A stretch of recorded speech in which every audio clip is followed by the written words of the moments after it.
മലപ്പുറം നിലമ്പൂർ കരിമ്പുഴ വന്യജീവി സങ്കേതത്തിൽ നടത്തിയ ഫോട്ടോ പ്രദർശനം ശ്രദ്ധേയമായി. മലപ്പുറം ജില്ലയിലെ 7 ഫോട്ടോഗ്രാഫർമാരുടെ ഫോട്ടോകളാണ് പ്രദർശിപ്പിച്ചിട്ടുള്ളത്.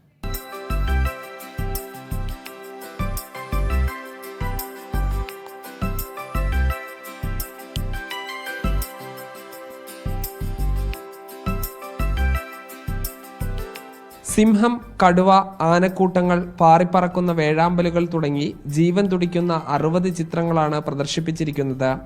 വനമഹോത്സവത്തിന്റെ ഭാഗമായാണ് കരിമ്പുഴ വന്യജീവി സങ്കേതത്തിൽ വനം വകുപ്പ് ഫോട്ടോ പ്രദർശനം നടത്തിയത്.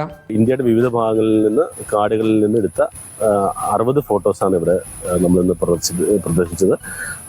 അത് എല്ലാവരുടെയും നാട്ടുകാരെല്ലാവരുടെയും സഹകരണം ഈ പരിപാടിക്ക് ഉണ്ടായിട്ടുണ്ട്. മലപ്പുറം ജില്ലയിലെ 7 വൈൽഡ് ലൈഫ് ഫോട്ടോഗ്രാഫർമാർ വിവിധ സമയങ്ങളിൽ വിവിധ സ്ഥലങ്ങളിൽ നിന്ന് പകർത്തിയ ചിത്രങ്ങൾ കാണാൻ പൊതുജനങ്ങൾക്ക് അവസരം ലഭിച്ചു. ഇന്ത്യയിലെ വിവിധ വന്യജീവി സങ്കേതങ്ങളിൽ നിന്ന് പകർത്തിയ ചിത്രങ്ങളാണിത്. വനമഹോത്സവത്തിന്റെ ഭാഗമായി വിവിധ പരിപാടികളാണ് വനം വകുപ്പ് നടത്തിവരുന്നത്. മീഡിയ 1 മലപ്പുറം.